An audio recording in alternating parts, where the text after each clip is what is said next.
संध्याकाळी सगळी कामं आवरून घरी आल्यावर गरम गरम पाण्याने आंघोळ केली की कसं बरं वाटतं. आईने सोडणाने पाण्याखाली विस्तव केला. हे आहे सोडण. नारळ सोडल्यावर त्यावरील जे टाकाऊ आवरण असतं ना, त्याला कोकणात सोडण म्हणतात. सोडणाच्या आतील भागाला किशी म्हणतात. ही किशी कोकणात भांडी घासायला पण वापरतात.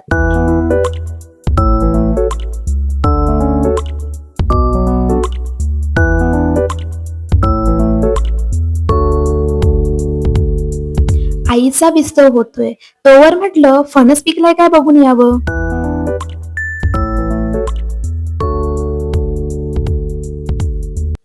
फणसाला असं टिचकी मारून बघितलं ना की बरोबर कळतं की तो पिकलाय की नाही. ज्या टिचकीचा आवाज असा पोकळ आणि गंभीर येतो ना, तो फणस मस्त मऊ छान पिकलेला असतो. आणि टिचकीचा आवाज असा भरीव आणि घट्ट आला ना, म्हणजे म्हणायचं फणस अजून कच्चा आहे. एक फणस पिकला होता. पप्पांना म्हटलं फणस काढूया, गरे खायचेत.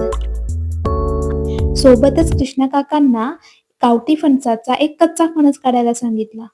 त्याची भाजी करायला. पिकलेला फणस पप्पांनी कापून दिला.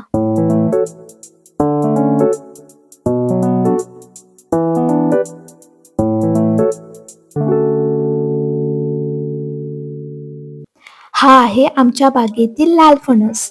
याची रोपे आपल्याकडे उपलब्ध आहेत.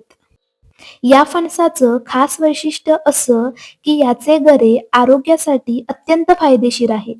यामध्ये भरपूर प्रमाणात fibre, vitamin A, K, potassium आणि अँटीऑक्सिडंट असतात.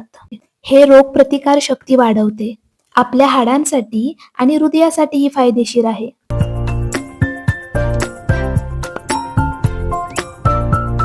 लाल फणसाची रोपे आपल्याकडे उपलब्ध आहेत.